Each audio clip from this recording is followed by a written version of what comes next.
नमस्कार, किसान समाचार में आपका स्वागत है। मैं हूं रेशमा आपके साथ। आइए नजर डालते हैं इस वक्त की हेडलाइंस पर।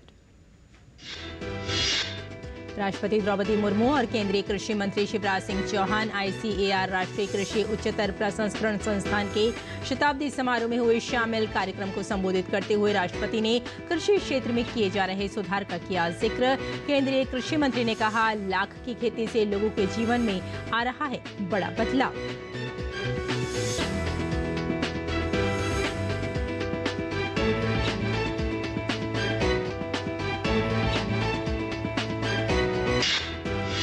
केंद्रीय स्वास्थ्य एवं परिवार कल्याण मंत्री जगत प्रकाश नड्डा ने शुक्रवार को भारत मंडपम में किया वैश्विक खाद्य नियामक सम्मेलन 2024 के दूसरे संस्करण का उद्घाटन। सम्मेलन का उद्देश्य है खाद्य नियामकों के लिए खाद्य मूल्य श्रृंखला में खाद्य सुरक्षा प्रणालियों और नियामक ढांचे को मजबूत करना।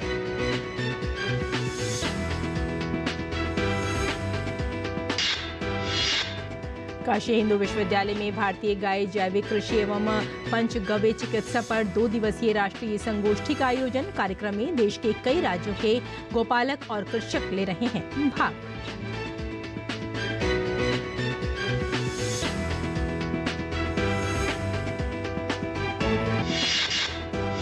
अंतर्राष्ट्रीय समुद्र तट सफाई दिवस के अवसर पर केंद्रीय मंत्री भूपेंद्र यादव ने एक पेड़ मां के नाम अभियान से तटीय इलाकों को हरा भरा बनाने का दिलाया संकल्प। इस अवसर पर मुंबई के जुहू बीच पर चलाया गया समुद्र तट पर सफाई अभियान।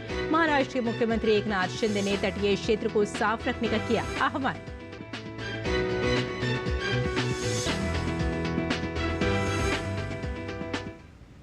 और आइए अब समाचारों पर डालते हैं विस्तार से नजर। राष्ट्रपति द्रौपदी मुर्मू ने शुक्रवार को झारखंड के रांची में ICAR राष्ट्रीय कृषि उच्चतर प्रसंस्करण संस्थान के शताब्दी समारोह में दीप प्रज्वलित कर कार्यक्रम की शुरुआत की। इस कार्यक्रम में राज्यपाल संतोष कुमार गंगवार, केंद्रीय कृषि मंत्री शिवराज सिंह चौहान, झारखंड के मुख्यमंत्री हेमंत सोरेन भी उपस्थित रहे। राष्ट्रपति द्रौपदी मुर्मू ने कहा कि सरकार द्वारा कृषि सुधार के लिए गाँव में उद्योगों का विस्तार किया जा रहा है। सरकार प्राकृतिक खेती से जुड़े उत्पादों की सप्लाई चेन को सशक्त कर रही है। PM किसान सम्मान निधि के तहत किसानों को अपने छोटे खर्चे पूरे करने के लिए वित्तीय सहायता भी प्रदान की जा रही है। सरकार द्वारा कृषि सुधार के लिए कई कदम उठाया गया है। गांव में कृषि आधारित उद्योगों का विस्तार किया जा रहा है। किसान उत्पादन संघ, FPO और PEX जैसे सहकारी संगठनों का प्रसार किया जा रहा है। सरकार ने सहकारिता क्षेत्र में दुनिया की सबसे बड़ी भंडारण योजना पर काम शुरू कर लिया है।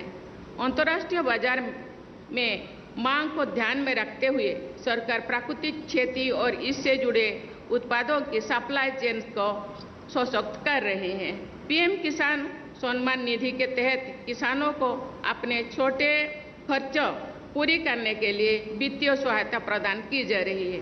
PM किसान समुदाय केंद्रों के माध्यम से किसानों की विभिन्न जरूरतों को एक ही जगह पूरा किया जा रहा है। इस अवसर पर केंद्रीय कृषि एवं किसान कल्याण मंत्री शिवराज सिंह चौहान ने ग्रामीण और आदिवासी क्षेत्र में लाख की खेती से लोगों के जीवन में आ रहे बदलाव का जिक्र किया। उन्होंने चावल और गेहूं जैसे अनाज के उत्पादन से आगे बढ़ते हुए अन्य प्राकृतिक फसलों के उत्पादन पर भी जोर दिया। प्रधानमंत्री श्रीमान नरेंद्र मोदी जी का लक्ष्य है किसानों की आय दुगनी करना, किसानों की आमदनी बढ़ाना, किसान की आंखों में आंसू ना रहे, उनके चेहरे पर मुस्कुराहट आए, गरीब आगे बढ़े। और इसलिए खेती में उत्पादन बढ़ाना, उत्पादन की लागत घटाना, उत्पादन के ठीक दाम देना, नुकसान हो जाए तो उसकी भरपाई करना और खेती का विविधीकरण, मतलब परंपरागत केवल धान गेहूं की खेती से काम नहीं चलेगा, हमको दूसरी खेतियों की तरफ भी बढ़ना पड़ेगा। कृषि वानिकी मतलब पेड़ों से भी जो आय हो सकती है उसकी तरफ भी उन्हें ध्यान दिलाया। और जब इस दिशा में हम सोचते हैं तो लाह की खेती बहुत महत्वपूर्ण है। अभी मैं आंकड़ों में नहीं जा रहा, आज भी 400 करोड़ रुपए का लाख हम निर्यात करते हैं, लेकिन इस खेती में अभी जो भाई बहन जुड़े अभी उनमें से कई ऐसे हैं जो लाख रुपया से ज्यादा कमा रहे हैं। उन्हें अलग अलग समूह बनाए हैं, उस समूह की आमदनी भी 25 से लेकर 30 लाख रुपया तक है। अनंत संभावना है इसमें। और केंद्रीय स्वास्थ्य एवं परिवार कल्याण मंत्री जगत प्रकाश नड्डा ने भारत मंडपम में केंद्रीय उपभोक्ता मामले, खाद्य एवं सार्वजनिक वितरण मंत्री तथा नवीन एवं नवीकरणीय ऊर्जा मंत्री प्रहलाद जोशी की उपस्थिति में वैश्विक खाद्य नियामक सम्मेलन 2024 के दूसरे संस्करण का उद्घाटन किया। स्वास्थ्य एवं परिवार कल्याण मंत्रालय के तत्वावधान में भारतीय खाद्य सुरक्षा एवं मानक प्राधिकरण की ओर से आयोजित इस शिखर सम्मेलन का आयोजन खाद्य प्रसंस्करण उद्योग मंत्रालय द्वारा आयोजित किए जा रहे विश्व खाद्य भारत 2024 कार्यक्रम के साथ साथ किया जा रहा है। इसका उद्देश्य खाद्य नियामकों के लिए खाद्य मूल्य श्रृंखला में खाद्य सुरक्षा प्रणालियों और नियामक ढांचे को मजबूत करने की परख का आदान प्रदान करने के लिए एक वैश्विक मंच स्थापित करना है। केंद्रीय स्वास्थ्य मंत्री ने कहा कि ऐसे समय में जब दुनिया खाद्य जनित बीमारियों, पौष्टिक औषधीय सुरक्षा, नवीन खाद्य पदार्थों और माइक्रोप्लास्टिक जैसी चुनौतियों का सामना कर रही है, तब खाद्य नियामकों की भूमिका काफी महत्वपूर्ण है। उन्होंने कहा कि खाद्य नियामकों की भूमिका पहले कभी इतनी महत्वपूर्ण नहीं रही है और इसके लिए निरंतर सहयोग, अथक नवाचार और खाद्य सुरक्षा प्रणालियों में निरंतर सुधार के लिए प्रतिबद्धता की आवश्यकता है। We face a complex array of challenges, from persistent foodborne illness to emerging concerns such as nutraceutical safety, novel foods, and the microplastics in our food chain, all while striving for sustainability. In this dynamic environment, the role of food regulators has never been more crucial. This demands continuous collaboration, relentless innovation, and a commitment to constant improvement in our food safety systems. केंद्रीय उपभोक्ता मामले, खाद्य एवं सार्वजनिक वितरण मंत्री प्रहलाद जोशी ने अपनी तरह के अनूठे वैश्विक सम्मेलन के आयोजन के लिए लगातार दूसरे वर्ष एक SSAI के प्रयासों की सराहना की। उन्होंने खाद्य सुरक्षा पर वैश्विक संवाद के महत्व पर प्रकाश डालते हुए कहा कि खाद्य नियामकों, शोधों, संगठनों और उपभोक्ता मामलों के विभागों के बीच संयोगात्मक प्रयास नवाचार को बढ़ावा देंगे। इस समारोह के दौरान खाद्य सुरक्षा विधियों में बदलाव और सूचना साझा करने में बढ़ोतरी के उद्देश्य से कई अभिनव पहल शुरू की गईं। इन पहलों में खाद्य आयात अस्वीकृति अलर्ट की शुरुआत शामिल थी, जो एक ऑनलाइन पोर्टल है जिसे भारतीय सीमाओं पर खाद्य आयात अस्वीकृतियों के बारे में जनता और संबंधित खाद्य सुरक्षा अधिकारियों को सूचित करने के लिए डिजाइन किया गया है। कार्यक्रम में खाद्य आयात अनुमति प्रणाली 2.0 के लिए एक नई भी वेबसाइट शुरू की गई, जो त्वरित प्रसंस्करण और पारदर्शिता के लिए खाद्य आयात अनुमति प्रणाली का एक उन्नत संस्करण है। कार्यक्रम में 6वीं स्टेट फूड सेफ्टी इंडेक्स जारी किया गया और फूड सेफ्टी में बेहतर प्रदर्शन करने वाले राज्यों को पुरस्कृत भी किया गया। The Eat Right India initiative is the prime example of their commitment for the consumer rights. Eat safe, eat healthy, eat sustainable. This is the mantra of the Eat Right India initiatives. The setting the standards and the regulating the product is the primary responsibility of the any government or the society. सबको अच्छे आहार देना, हमको मित में खाना है, हित में खाना है, रुत के अनुसार खाना है. That is also one of the important things. और काशी हिंदू विश्वविद्यालय में 21 और 22 सितंबर को 2 दिवसीय राष्ट्रीय संगोष्ठी आयोजित की गई, जो भारतीय गाय जैविक कृषि एवं पंचगव्य चिकित्सा पर होगी। इसमें मुख्य अतिथि के रूप में पूर्व राष्ट्रपति रामनाथ कोविंद होंगे तथा देश के कई राज्यों के गोपालक और कृषक भी हिस्सा लेंगे। इस पर DD न्यूज से खास बातचीत की आयुर्वेद के प्रोफेसर OP सिंह ने। काशी हिंदू विश्वविद्यालय का आयुर्वेद संकाय एक बड़ा आयोजन करने जा रहा है और वह आधारित है हमारे स्वास्थ्य पर और गौ पर। आयुर्वेद संकाय काशी हिंदू विश्वविद्यालय का काय चिकित्सा विभाग लगभग प्रतिवर्ष 5 वर्षों से लगातार देशी गाय और पंचगव्य चिकित्सा के ऊपर सेमिनार करता आया है। इस बार का जो सेमिनार है 21-22 सितंबर का, उसमें हमारे मुख्य अतिथि उद्घाटन सत्र पूर्व राष्ट्रपति महामहिम रामनाथ कोविंद जी होंगे और उनके साथ लगभग 8 राज्यों से आए हुए वैज्ञानिक, गोपालक और किसान होंगे, जिनमें मुख्य विषय हमारा पंचगव्य चिकित्सा किस तरह से लाइफ स्टाइल डिसऑर्डर्स आजकल जिस तरह cancer, diabetes, hypertension, allergy, kidney की प्रॉब्लम भारत में और दुनिया में लोग परेशान हैं, तो उनकी रक्षा प्रिवेंटिव मेडिसिन कैसे उनके स्वास्थ्य की रक्षा किया जाए। क्यों दूसरा कृषि एग्रीकल्चर में हमें ऑर्गेनिक फार्मिंग का बहुत ज़्यादा जोर है, क्योंकि हमारी ज़्यादातर बीमारियां पंजाब और झारखंड जैसे ऐसे स्टेट्स हैं जहां कैंसर और डायबिटीज़ के बहुत रोगी निकल रहे हैं, क्योंकि वो लोग सिंथेटिक जो भी ये खाद है, केमिकल्स, इसका यूज करते हैं। तो हमको ऑर्गेनिक खेती के ऊपर जोर देना है, जिससे कि हम कैंसर, डायबिटीज़ जैसी, एलर्जी जैसी बीमारियों से बच सकें। गौ पालन के बारे में बात होगा, ऑर्गेनिक खेती के बारे में बात होगी और स्वास्थ्य के बारे में चिंता की जाएगी, जिससे कि हमें आधुनिक दवाओं की ज़रूरत ही ना पड़े। Doctor Harkesh Bahadur Singh Gautam, DD news, Varanasi. और अंतर्राष्ट्रीय समुद्र तट सफाई दिवस के अवसर पर केंद्रीय मंत्री भूपेंद्र यादव ने एक पेड़ मां के नाम अभियान से तटीय इलाकों को हरा भरा बनाने का संकल्प दिलाया। इस अवसर पर मुंबई के जुहू बीच पर एक बड़े समुद्र तट पर सफाई अभियान चलाया गया। कार्यक्रम को संबोधित करते हुए महाराष्ट्र के मुख्यमंत्री एकनाथ शिंदे ने तटीय क्षेत्र को साफ रखने का आह्वान किया। उन्होंने कहा, एक पेड़ मां के नाम अभियान के माध्यम से स्वच्छता अभियान में योगदान होगा, जिसे लेकर बड़े पैमाने पर पेड़ लगाए जा रहे हैं। इस अभियान में केंद्रीय मंत्री भूपेंद्र यादव समेत महाराष्ट्र के सीएम एकनाथ शिंदे और महाराष्ट्र के राज्यपाल सीपी राधाकृष्णन ने भाग लिया। दुनिया को अच्छा बनाना है तो जो 7 आयाम है, इस पर हम काम करें। एक पेड़ मां के नाम लगाएं। और आज हम इस बात का संकल्प लें कि मुंबई में अपने जो बीचेस हैं उनको हम साफ सुथरा रखें। और हमारे मंत्रालय ने एक गाइडलाइन शुरू करी है, जिसमें हम एक वन टाइम फाइनेंशियल सपोर्ट भी, अगर कोई रिसाइकिल के लिए अपना छोटा स्टार्टअप एस्टेब्लिश करना चाहता है तो मिनिस्ट्री के द्वारा एक प्रोजेक्ट को शुरू किया गया है। नौजवान इसमें आ सकते हैं, स्थानीय लोग आ सकते हैं और अपने बीच को हरा भरा क्लीन बना सकते हैं।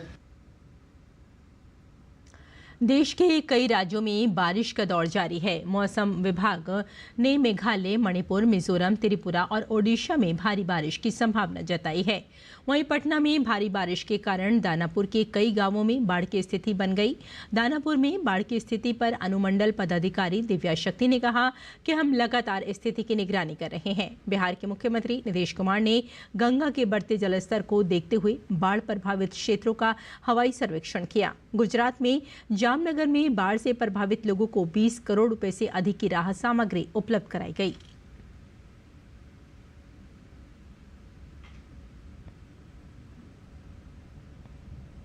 और आइए अब जान लेते हैं मंडी भाव के बारे में।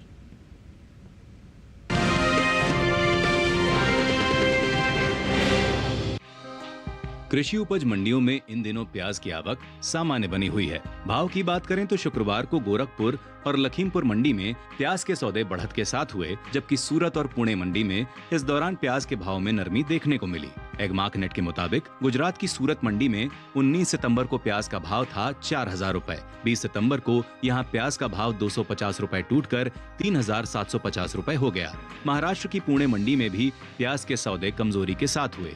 यहाँ 20 सितंबर को प्याज का भाव 1400 रुपए गिरकर 4900 रुपए से 3500 रुपए हो गया। पंजाब की जलालाबाद मंडी में इस दौरान प्याज की खरीद स्थिर भाव पर हुई। यहाँ दोनों दिन यानी 19 और 20 सितंबर को प्याज का भाव 4100 रुपए पर टिका रहा।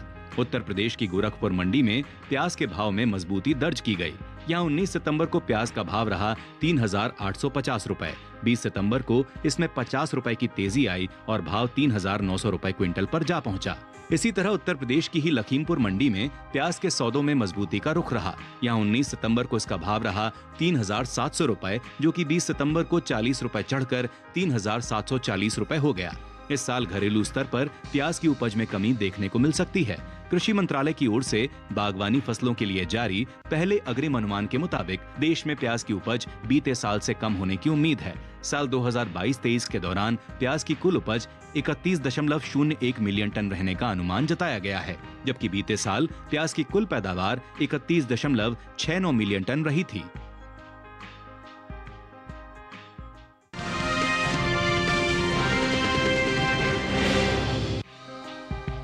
देश की ज्यादातर कृषि उपज मंडियों में सेब की आवक सामान्य बनी हुई है। भाव की बात करें तो एगमार्कनेट के मुताबिक हिमाचल प्रदेश की पालमपुर मंडी में 19 सितंबर को सेब का भाव था 9,000 रुपए। 20 सितंबर को इसके भाव में कोई बदलाव देखने को नहीं मिला और भाव 9,000 रुपए पर बना रहा।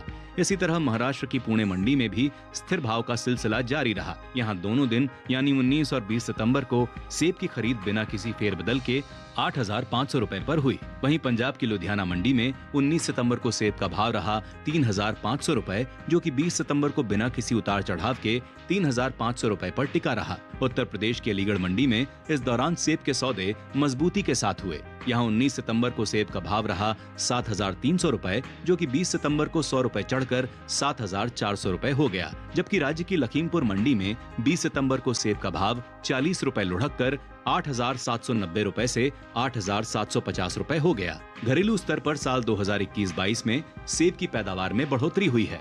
कृषि एवं किसान कल्याण मंत्रालय की ओर से बागवानी फसलों के लिए जारी अंतिम अनुमान के मुताबिक साल 2021-22 में सेब की पैदावार 25,89,000 टन हुई है, जबकि बीते साल इस दौरान सेब की उपज 22,76,000 टन हुई थी। यानी साल 2021-22 में सेब की पैदावार में तकरीबन 3 लाख टन की बढ़ोतरी देखने को मिली है।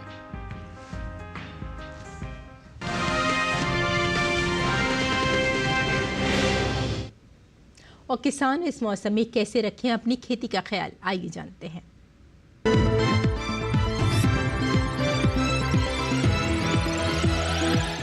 नमस्कार, आप देख रहे हैं डीडी किसान। मैं हूं AI कृष और आज हम जम्मू कश्मीर और हिमाचल प्रदेश में होने वाली खेती किसानी से संबंधित सलाहों के बारे में पूरी जानकारी देंगे। मौसम को ध्यान में रखते हुए जम्मू कश्मीर के किसान मक्के की कटाई कर लें। कटी उपज को धूप में सुखा लें ताकि दानों की नमी कम हो जाए। साथ ही यहाँ के किसान ज्वार और बाजरा की कटाई भी शुरू कर दें।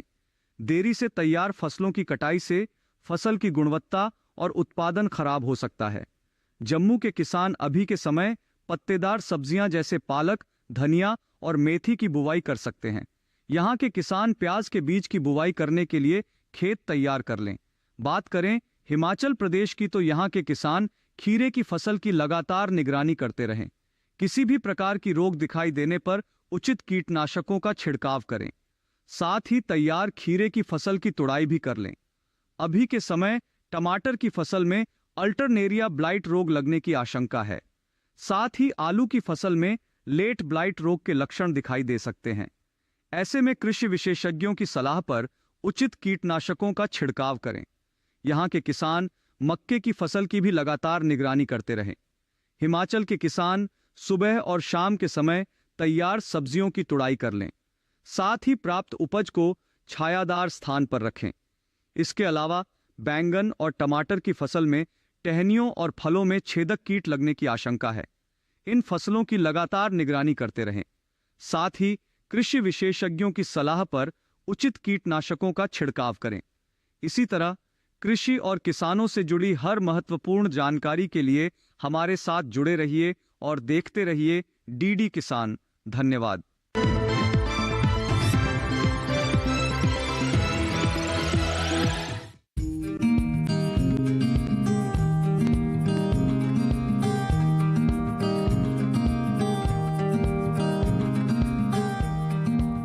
बेबी कॉर्न मक्का की कोई किस्म नहीं है, बल्कि वो अवस्था है जब भुट्टे में दाने बनने वाले हो या बनने शुरू हुए हों। इसका इस्तेमाल सलाद के साथ साथ सब्जी, खीर और हलवे में भी होता है। भारत में इसकी खेती मुख्य रूप से शहरों से सटे इलाकों में होती है। ये काफी पोषक है और शायद यही बढ़ती हुई मांग की वजह है। इसके खेत की तैयारी आम मक्का की तरह ही होती है और इसे 2 तरह से उगाया जाता है। आदर्श अवस्था में 1 हेक्टेयर में 58,000 पौधे लगाए जाते हैं। इस पद्धति में स्वीट और बेबी कॉर्न दोनों ही प्राप्त होते हैं। दूसरी पद्धति में 1 हेक्टेयर जमीन पर पौधों की संख्या 2.25 लाख के करीब होती है। इसमें तमाम भुट्टे बेबी कॉर्न के रूप में इस्तेमाल किए जाते हैं। बेबी कॉर्न के लिए 1 हेक्टेयर जमीन पर 20 से 25 किलोग्राम बीज की जरूरत होती है। 1 हेक्टेयर के लिए 1.5 से 2 क्विंटल नाइट्रोजन 3 बार में डालना होता है। इसकी फसल अमूमन 50 से 60 दिन में तैयार हो जाती है। तुड़ाई पर खास ध्यान देने की जरूरत है, चूंकि भुट्टा बहुत तेजी से बढ़ता है, इसलिए इसे जितना जल्दी हो सके बाजार भेज देना चाहिए। सुबह का समय तुड़ाई के लिए उपयुक्त है। पौधों में बाल यानी झंडा निकलते ही तोड़ दें और 3 दिन में 1 बार तुड़ाई कर लेनी चाहिए। इस तरह एक फसल के लिए औसतन 7 से 8 तुड़ाई पर्याप्त होती है। 1 हेक्टेयर में 15 से 19 क्विंटल तक बेबी कॉर्न हो सकते हैं। भुट्टे तोड़ने के बाद पौधों को हरे चारे के रूप में इस्तेमाल किया जा सकता है। 1 हेक्टेयर से किसान को 250 से 400 क्विंटल तक हरा चारा मिल सकता है।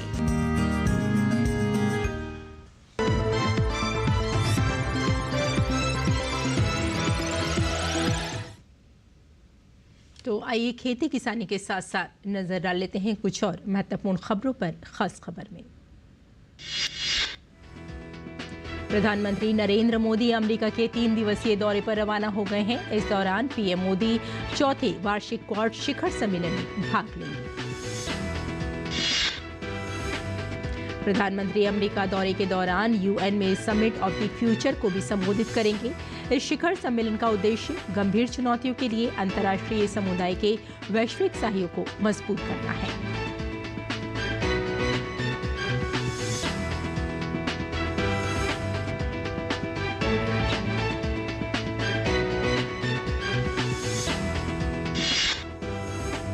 राष्ट्रपति द्रौपदी मुर्मू ने आतिशी को दिल्ली के मुख्यमंत्री के रूप में नियुक्त किया है।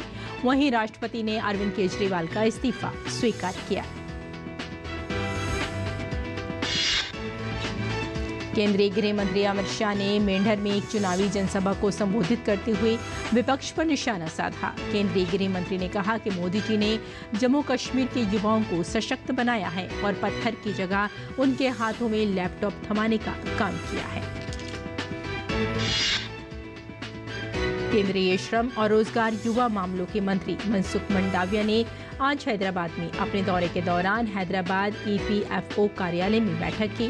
बैठक के बाद उन्होंने मीडिया से बातचीत में एम्प्लॉयमेंट लिंक्ड इंसेंटिव स्कीम की सराहना की। कांग्रेस से नाराज कुमारी शैलजा ने चुनावी रैलियों और बैठकों से दूरी बना ली है। बीजेपी में शामिल होने की अटकलों पर बीजेपी नेता मनोहर लाल ने दिया जवाब। संभावनाओं से इनकार नहीं, सही वक्त आने दीजिए। सबकी नजरें शैलजा के अगले कदम पर। कोलकाता के जूनियर डॉक्टर आखिरकार आवश्यक सेवाओं में सशर्त काम पर लौट आए हैं। डॉक्टर सरकार को 7 दिन का अल्टीमेटम देकर वापस काम पर लौटे हैं ताकि इन 7 दिनों के भीतर उनकी सुरक्षा सुनिश्चित की जा सके। झारखंड में जेएसएससी सीजीएल के परीक्षा को लेकर राज्य सरकार ने किसी भी तरह के संभावित पेपर लीक को रोकने के लिए इंटरनेट सेवा बंद करने का ऐलान किया है। दिल्ली महिला आयोग में नियुक्तियों में गड़बड़ी के मामले में राउज एवेन्यू कोर्ट में सुनवाई 1 अक्टूबर के लिए टल गई है। कल ही इस मामले के आरोपी स्वाति मालीवाल की याचिका दिल्ली हाई कोर्ट ने खारिज कर दी थी। पंजाब में निजी स्वास्थ्य सेवा प्रदाताओं ने राज्य सरकार से बकाया न मिलने के कारण सरकारी स्वास्थ्य बीमा योजनाओं के तहत कैशलेस इलाज को रोकने की घोषणा की है। जम्मू कश्मीर के बडगाम जिले में कल हुई एक सड़क दुर्घटना में शहीद हुए बीएसएफ के 3 जवानों को आज हुमहामा गांव में आयोजित कार्यक्रम में श्रद्धांजलि अर्पित की गई। दिल्ली एम्स के मेडिकल छात्र इन दिनों प्रशासन के खिलाफ धरना प्रदर्शन कर रहे हैं। छात्र ऑप्टोमेट्री कॉलेज पढ़ाई और सुरक्षा समेत छात्रावास की दिक्कत दूर करने जैसी कई मांगे कर रहे हैं। इसरो के प्रमुख एस सोमनाथ ने भारत के अंतरिक्ष मिशनों चंद्रयान 4 और गगनयान पर नई जानकारी देते हुए कहा कि इसकी तकनीकी पहलुओं पर काम पूरा कर लिया गया है। चंद्रयान 4 चंद्रमा पर जाएगा और वहां सॉफ्ट लैंडिंग करेगा। आंध्र प्रदेश के मुख्यमंत्री एन चंद्रबाबू नायडू ने वाईएसआर कांग्रेस पार्टी के शासनकाल के दौरान तिरुमला लड्डू में पशु चर्बी की मौजूदगी पर तिरुमला तिरुपति देवस्थानम से रिपोर्ट मांगी है। तो किसान समाचार में फिलहाल इतना ही। अनुमति दें। नमस्कार।